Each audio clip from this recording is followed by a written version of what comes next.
চীনের নাম শুনলেই আমাদের চোখে ভেসে ওঠে প্রযুক্তি, সামরিক শক্তি আর রহস্যময় এক দেশ। কিন্তু আপনি কি জানেন এই চীনে এমন সব খাবার রয়েছে যা আপনার স্বাভাবিক চিন্তাকেই উল্টে দিতে পারে? খাবার না ভয়, সংস্কৃতি না পাগলামি? আজ আমরা জানবো এমন কিছু খাবারের কথা যা চীনে স্বাভাবিক কিন্তু আমাদের কাছে অবিশ্বাস্য। ভিডিওটা শেষ পর্যন্ত দেখুন।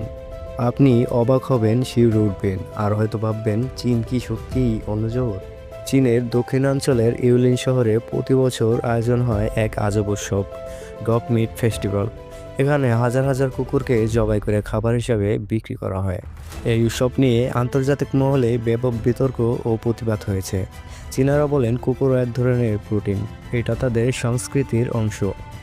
পশু অধিকার সংগঠন পেটা থেকে শুরু করে ইউএন পর্যন্ত এই উৎসব বন্ধ করার আহ্বান জানালেও এখনও অনেক এলাকায় এটি চলছে। চীনে অনেক এলাকায় ব্যাঙের পা ভাজা ও স্যুপ খুব জনপ্রিয়।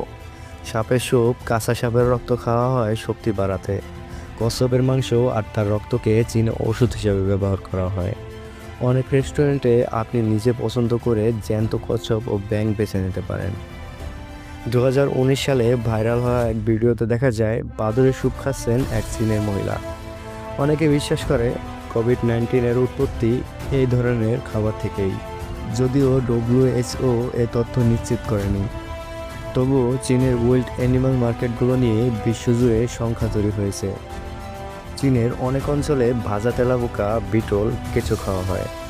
গ্রীষ্মকালে সিকাডা নামক এক ধরনের পোকা খাওয়া খুব প্রচলিত।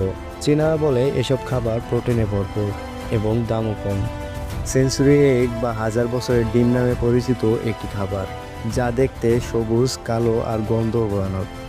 এটি হাঁসের ডিম, যা মাটি, চা, চুন ও ছায়ের মধ্যে রেখে 1 থেকে 3 মাস ফার্মেন্ট করে তৈরি করা হয়।